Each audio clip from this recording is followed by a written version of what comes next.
All right. Here we go, back again on the other side of the coin. All right, welcome back to the other side of the coin, ladies and gentlemen. Good morning, good afternoon, good evening, wherever you are. It's nice and early in the morning for me, 6:30 a.m. I'm getting ready to watch France versus Netherlands. I think that's going to be an exciting match to watch. Really keen to watch Rendell Kolo Muani. A lot of hype about this particular player, so really want to watch him. So this won't be a long live stream. It'll probably be a shorter version like we always do, approximately about 25-30 minutes or so. But yeah, how you guys doing? How are you all doing, ladies and gentlemen? How you feeling? The madness that has happened in the last 24 hours. Thomas Tuchel appointed as Bayern Munich manager. Nagelsmann sacked, ruthlessly sacked. The brother didn't even know. He found out through social media. And earlier today, he was officially sacked, and now Thomas Tuchel takes over. Our own Thomas Tuchel takes over at Bayern Munich, and I feel like he's going to do a madness, man. The squad he has over there is incredible. Is absolutely incredible, and I think he can do massive damage, not only in the Bundesliga, which is quite straightforward, but even though they're a point behind Dortmund, I think they'll chew up Dortmund very soon, and then they'll go on and win the Bundesliga. They're up for the treble. They'll win the German Cup most likely, and then most importantly, I think they'll beat Man City. I truly do think they'll beat Man City. Big up to each and every one of you guys that has joined. Let me know how you feel. How you feel about Thomas Tuchel joining Bayern Munich, and also Nagelsmann now up for grabs. But apparently, ladies and gentlemen, Chelsea aren't bothered. Chelsea are not going to talk to Nagelsmann. They're not talking to anyone. They're sticking with Graham Potter. They're putting all their eggs on Graham Potter. They're backing him. So big up Miz. I need Nagelsmann to leave Spurs on Reed. Good to see you, Advaid. Ryan is saying, we'll go Sid here. Good to see you, Sid. That Bayern team with 3-4-3 with Davis and Cancelo as wingbacks. Yeah, it's going to look epic, man. He really will. Ryan saying, team starting to talk to Chelsea. Yeah, look. I mean, how many more people do we want? Look, if it happens, that's great. We've got so many people in the background now. Vivell, Paul Winstanley, Macaulay, Joe Shields, Lawrence Stewart. I mean, how many more people do we need? That's fine. So when it does happen, we'll talk about that. You've seen Fabrizio tweet about us about to sign a winger for Norwich. When I saw Chelsea exclusive, I thought it was about Nagelsmann. Don't get your hopes up, man. Don't get your hopes up. Graham Potter's sticking around, man. Graham Potter ain't going nowhere. Maybe he's even there for next season. I look at our fixtures, upcoming fixtures after the international break. Aston Villa, Liverpool, Wolves, leading up to the Real Madrid first leg. Do you know what? It would have been the perfect time to get rid of Potter right now. It really would have been. This international break would have given the new manager a bit of a platform to work towards that Real Madrid game. I mean, what's the goal, ladies and gentlemen? The goal at Chelsea Football Club should be to win trophies, right? Like, we're not here, let's just go through the process. Like, we're not here to just enjoy the process. We're here to win trophies. That's the most important part. And there's doubts. Can Graham Potter actually win us trophies? Massive doubts. And now a lot of people will say, yeah, but Miz, expecting a bit too much with the current set of players. They're new. They've just got in. I understand all of that. But even when everything is settled down, do you truly believe deep down that Graham Potter is actually going to bring us trophies? Because that's the end goal. The end goal isn't about let's complete a project. Let's complete a process. The end goal is let's win trophies. And I feel like the answer for me is I don't think Graham Potter is good enough to win trophies. I think he's a lovely guy. I think he's a nice guy. I think he's done well at Brighton. But I feel like some of that is getting blown out of proportion. Even Graham Potter tends to think he did something monumental at Brighton. My man, you did good. You did very good. But you're talking as if you won trophies at Brighton. So our end game at Chelsea Football Club isn't to satisfy a process, isn't to satisfy a project, to complete a project. It's to, along this process, along this project, you gotta still win trophies. And for me, Potter is not a trophy level manager. And this is why this international break, I mean, look at the way Bayern Munich, man. I know there's something sinister that must have happened with Nagelsmann. They fell out, of course, but I find it strange because literally 4 days ago, their president was saying remarkable stuff about Nagelsmann. So I don't know what has happened in such a short period of time. But they've been ruthless enough. They saw an opportunity that Thomas Tuchel's available in the market, and they've gone for it. Elite clubs need elite managers. It's as simple as that. You don't have elite clubs run by sort of a manager that learns on the job, a manager that doesn't have any credentials of winning anything previously. Can you imagine Man City, once Pep Guardiola parts ways with Man City, do you think Man City are going to look for someone like Thomas Frank? Do you think Man City are going to look for someone like, I don't know, all the other, Pochettino, for instance? Like, elite clubs got to move in an elite manner. You have a big-time manager available, you go for it. So right now, it would have been really, really good if Chelsea parted ways, but it's not going to happen. It's just not going to happen. Liz, you take out the Champions League, and we have been a team in need of surgery since 2017. We need to stick it out and rebuild our foundation again. Look, I'm okay to build the foundation, but I'm not okay to just not win anything. Thomas Tuchel has proven top managers can come in and still steady the ship and continue winning. Even in our most tumultuous season, last season, we made it to 2 domestic cup finals. So, Mudid, I know you're all in for the process. You're patient. You want to take your time. But we don't need to give away, just because we want to take time, we don't need to give away winning. We don't need to give away the mentality of winning, the mentality of winning trophies. It's not one or the other. You can still maintain both together. I think too many times our fan base have fallen into this trap that it's either you win trophies or you look at process. You can combine both of them together. Elite managers combine both together. It's not one or the other. Tuchel came in, took over from Frank Lampard. We were in tatters under Frank Lampard. Came in, elite manager, got a hold of the team and started going. And I'm still a massive believer that if the owners didn't have a bit of a bad blood with Thomas Tuchel and actually allowed Thomas Tuchel to do the rebuild, because Tuchel deserved the rebuild. After what he's helped us with, he deserved the rebuild. I think he would have done better. I think Thomas Tuchel would not have been 10th at this moment. And I think we would have done better in domestic cups, maybe even have a chance to beat Man City in one of them, and not just roll over backwards and just get hammered by them. Graham Potter has come in. Yes, I understand. I completely get it. It's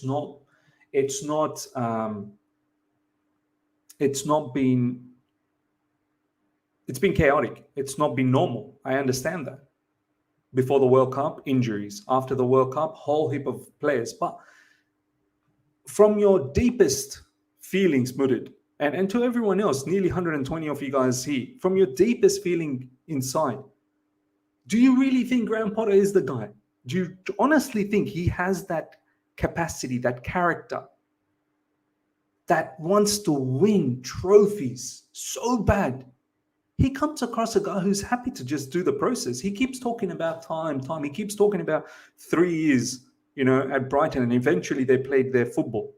Why is it taking 3 years? I don't want it to take 3 years at Chelsea Football Club. I want Graham Potter to start talking about, trophies. Next season, okay, this season's finished. This season is finished, right? I mean, we're all hoping that we do something against Real Madrid. It's all a hope. But let's be honest. Even if we do get past Real Madrid, then we've got Bayern or City. It ain't going to be easy. I'm hoping our players can do a bit of madness. But overall, the Premier League season's done, yeah? I mean, do we expect us to come top 4 still? I don't think so. We blew that opportunity. And the set of games that's coming up now for us, it's not going to be easy. I just don't think, even next season, for all the people that want to give Graham Potter the preseason, let's give him the preseason. Does he give you the vibe that he's going to actually challenge for the Premier League title next season? There better be a title contendership, man. I'm not saying go out there and win it, but you better challenge, or we're not even expecting that. You better be there in some of the domestic cups, right? Or is that not even the expectation? That's mad. You cannot have that mentality at Chelsea Football Club. Another manager comes in, an elite manager comes in.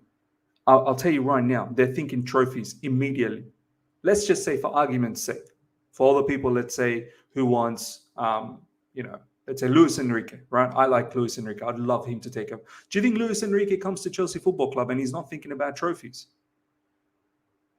Let's say Zinedine Zidane, for instance. You think Zidane comes into Chelsea and he's thinking, let's have a process for 3 seasons. Let's stick it out for 3 seasons. Elite managers come to Chelsea Football Club thinking trophies. I just don't get that vibe with Potter, man. President Jafar, thank you so much for the super chat, my man. It's funny how everyone condemns Chelsea for chopping and changing managers, but when the elite clubs do the same, it's crickets. I mean, look at Bayern, man. They've been chopping and changing ruthlessly over the last 6 years. Has that stopped them from winning? They've been cleaning up Bundesliga. I know Bundesliga is easy to clean up, no problems. But they're always there and thereabouts in the Champions League, man. They're one of the strongest contenders for the Champions League. Can we honestly say that we are strongest contenders every single season in the Champions League? No, we're not. We did something extraordinary under Thomas Tuchel. If it wasn't for Tuchel, I'll tell you right now, this is the honest truth. Here's a truth bomb. Here's a truth bomb just for you guys. If it wasn't for Thomas Tuchel winning us the Champions League, the Club World Cup, and the Super Cup, I swear to you, we would not have this little bit of chest that we have right now. We wouldn't even have that. The little bit of chest that we have right now is purely down to Thomas Tuchel, because you take away the Champions League, you take away the Club World Cup, you take away the Super Cup, what's there for us? What's there for us to show? What is there for us to show? It's all down to Thomas Tuchel coming in such a short time, and his experience and his knowledge and his elite nature that gives us the chest, the little bit of chest that we have right now. Gives us, it was all from Thomas Tuchel. It was all from Thomas Tuchel. Nagelsmann is the ticket for Chelsea. The current project is made for him. Yeah, a lot of people are asking for Nagelsmann. Even Nagelsmann, he's got experience in winning stuff. Attacking manager, ruthless, like what Bayern did, man. This guy had a 100% win record this season in the Champions League. He's not lost a single game. He's not even dropped a single point in the Champions League. All 6 games in the group stage, and then beating PSG in the round of 16, both legs. Yet, Bayern has sacked him. Incredible. But yeah, apparently we are sticking with Graham Potter, ladies and gentlemen. We're not going anywhere. Don't go anywhere, as Matisse will say. Don't go anywhere. So this is the latest, ladies and gentlemen. Tottenham set to seek Julian Nagelsmann talks, who once owned Spurs shirt. So Tottenham apparently going to be speaking to Nagelsmann. Can you imagine Tottenham having an elite manager like that? Look, I don't know about Tottenham, man. They're Yeah, they're just not cut out. They're not cut out. I mean, Nagelsmann's a top manager, no doubts about that. But what he's going to be able to do at Tottenham, I'm not really sure. I wouldn't go to Tottenham, to be honest. But apparently he's somewhat of a fan. Spurs to hold talks with Nagelsmann. Chelsea aren't currently speaking to any other manager. What we can say is that top clubs can prepare for the future project with Julian Nagelsmann. I wouldn't be surprised in the future if it was Chelsea or any other top club. This is from Fabrizio Romano. So we're not looking to do anything with Nagelsmann. So all the people that's asking for Nagelsmann, forget it. No one. Thank you so much for the super chat. Surgery required elite doc, not a mediocre doc. Exactly. You need an open heart surgery, but you're going to get yourself a mediocre doctor to carry that out. It's always going to be you're not going to survive. It's simple as that. Ivan saying this: Spurs are going to get Nagelsmann while we are stuck with Potter. Yeah. People actually not just want to be stuck with Potter. They want to give him a chance next season. They want to see a pre-season with Graham Potter.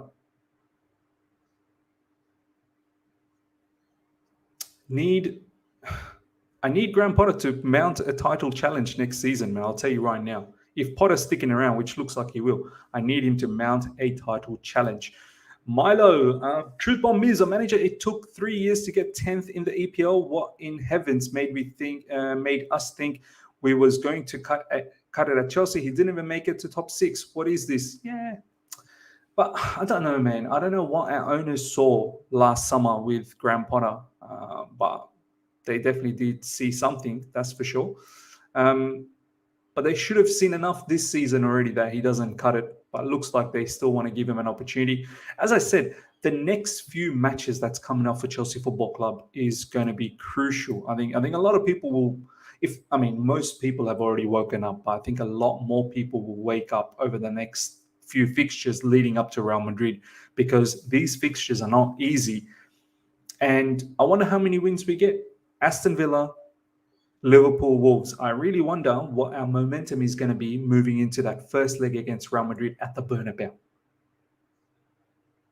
Nagelsmann is not elite for me, but he's 1,000% better than Graham Potter. There you go. Miz, in your opinion, do you think Nagelsmann is the right choice to replace Potter? Look, my preference was Luis Enrique. I feel like Luis Enrique has the players at Chelsea Football Club, and he's got the mentality of a league manager, someone who can, navigate through 38 games and actually turn us into a super team that can compete for the Premier League. Nagelsmann, I think, can do the same thing as well. Wow, what a goal. What a goal from Griezmann. I'm watching France versus Netherlands. That's a lovely finish from Griezmann, man. For me, Nagelsmann, he's very good. There's no doubts about that. I wouldn't be upset if he does come to Chelsea Football Club. I think young manager, you'll understand the young players, attacking manager. Definitely does fit the project. There's no doubt about that. I like Luis Enrique a lot, man. I do like Luis Enrique, but we'll see. We'll see what happens. Chelsea are faced with a battle to keep Anthony Barry, as Tuchel would like to work with him at Bayern. So there you go. I don't know how much Anthony Barry is doing at the moment at Chelsea Football Club. I'm not surprised that Thomas Tuchel is looking to take some of the people from Chelsea Football Club. He may go, Anthony Barry. I think the way our club is operating, we're getting rid of everyone that we had in the previous regime. So maybe Anthony Barry might leave. There may be some players that could be linked with Bayern Munich. You never know. Thomas Tuchel did fancy some of our players quite a lot. So yeah. Before we move on to the N'Golo Kante news, Kante is back. He's played a in-house game, so we'll talk about that. But I want to talk about Declan Rice a little bit. Yesterday we did the watch-along, England versus Italy. England was so good, man. 2-1 victorious against Italy. Italy looked toothless. Italy truly looked toothless. And this is what I want to sort of hone in on, because Declan Rice was excellent yesterday, right? He scored a goal, but more than the goal, defensively he was good. And even when England was building up, he looked really, really nice. Italy's midfield of Barella, Jorginho, and Verratti, with technical players like that, they still couldn't manage to control the match. First half, they didn't manage to control the match. Second half, they definitely did come into it, but they were chasing the match from there on in. It's not always about having, just a bunch of technical players together and you think it's all going to work out, because it really didn't work out for Italy. It's about having the right combination. And this is why I've started to go towards Declan Rice, because I think with Enzo Fernandez being so technically gifted and his ability with the ball, the passing ability that he has, someone like Declan Rice will allow Enzo Fernandez a little bit more freedom, a little bit more expressive, like as if he hasn't been expressive enough. Of course he has. His progressive passes are off the charts. His stats with progressive passing is excellent. But Declan Rice gives us tactical flexibility. CBs can be wide. We can move into a four at the back if we want to and add another extra attacker. Do you know what I mean? We can have the CBs wide. He can drop in between the two CBs and keep things very simple. Yesterday, Jude Bellingham was the one who was breaking through Italy's midfield, and Declan Rice was doing the simple things. Lateral movement, whenever he saw the opportunity to bomb forward, he bombed forward.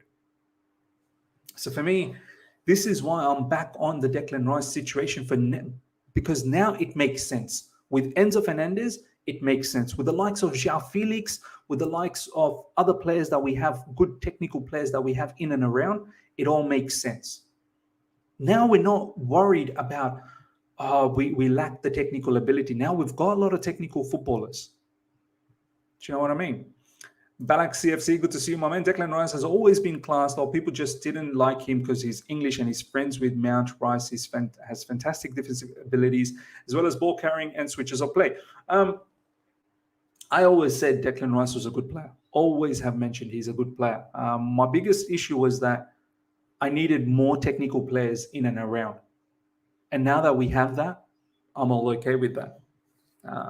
The other factor that was annoying me with Declan Rice was the constant, love that he was getting from the Chelsea fan base when, some of our own players weren't getting that same sort of love from the same people. That's what was annoying me. The toxicity at times you get with Declan Rice, some parts of our fan base, proper Chels and academy player. That was annoying me. But from a footballing standpoint, it absolutely makes sense now. And I have no issues in going for Declan Rice. And yesterday he played a magnificent game against Italy. England dominated Italy away from home. The first half was total dominance. Italy had no idea what was hitting them. They were getting broken down. Second half, yes, Italy tried to come back, but it was too little too late. Palhinha is underrated beast. I don't mind Palhinha either. If we are looking at someone from Fulham, we should probably look at Palhinha. France with 2. They're absolutely creaming Netherlands, man. That's 2-0 for France. I want to watch Randall Colomuani, but so far, everyone else is scoring. Griezmann and now Upamecano. It is a mauling. Griezmann with the free kick and poor goalkeeping that time.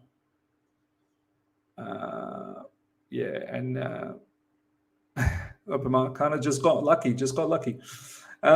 Because people have been saying Nagelsmann is slightly better than Potter, and that we went from an elite manager like Tuchel to mid-manager like Potter, now slightly better managers Nagelsmann. Look, however you want to look at it. But yeah, coming back to the whole Rice situation, I think Chelsea should put their name forward. I think we are looking to see this situation. The only thing is we've been linked with Declan Rice for so long and nothing has ever happened. So we'll see if anything does transpire in the summer window that's coming up. Obviously, there'll be other teams that's going to be vying for him. We are linked with other players, Romeo Lavia, Quadio Kone. So we'll see. We'll see. There's a lot of players that's available. But for me, Rice, the experience. He's a good player, man. He's a good player. Overall, he's for the role that we need him to do in the defensive midfield. I think he would be a sensational player for us now, with the likes of all the other players that we have. Do you think Rice will choose us over Arsenal if they win the Premier League? I think he will. I think he will. I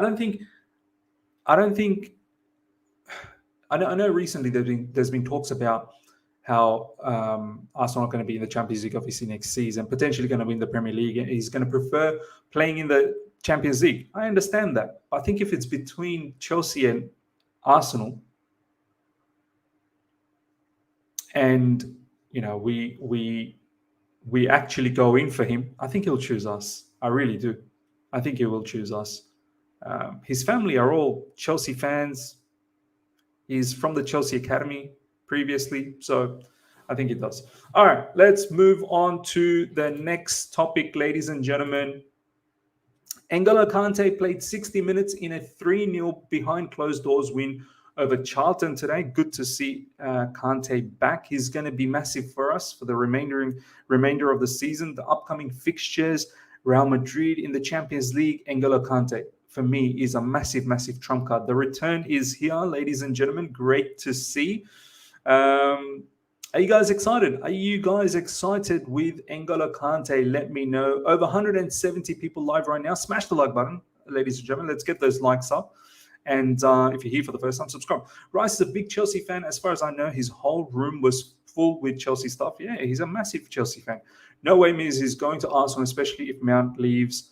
No, I don't think so, man. I don't think so. A little bit of news in regards to Mount. Let's just check that out as well. Chelsea would love to extend Mason Mount, and they are working on extending the deal. Mount wants to stay, but under his condition. So, look, Mount could still stick around at Chelsea Football Club. He really can. I don't think Chelsea really want to get rid of him. They don't. I don't think they do want to get rid of him. I still think there is some value in Mount, of course. But, look, Mason is probably not going to get that starting position anymore, man. And this is what he needs to accept. And I think this is what is one of the biggest factors at the moment. Mount won't be a regular player. And can he accept that? Because over here, they're saying that Mount wants to stay, but under his condition. Under his condition. So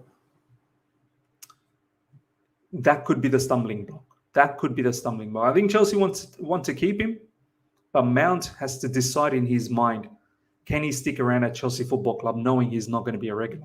Well, I've seen players declare their love for boyhood club and move to other places. At the end of the day, it's still a business. You're right. Absolutely right. But I honestly think Declan Rice will come. Even if Mount's not around, I don't really think these people care if their friends are there or whatnot. If the money is right, I think Declan Rice will come to us. Can't watch Mount playing in that front three again, man. Nah. Look, we'll see. We'll see what happens. Ladies and gentlemen, we're going to wrap things up. I want to watch this France versus Netherlands game and really focus on Kolo Muani. Hope you guys have enjoyed this. Smash the like button. And if you're here for the first time, subscribe, hit the bell notification to stay in touch with all my content. I shall see you guys very, very soon. Lots of content coming up in this weekend. So do look out for it. Until then, take care. See ya.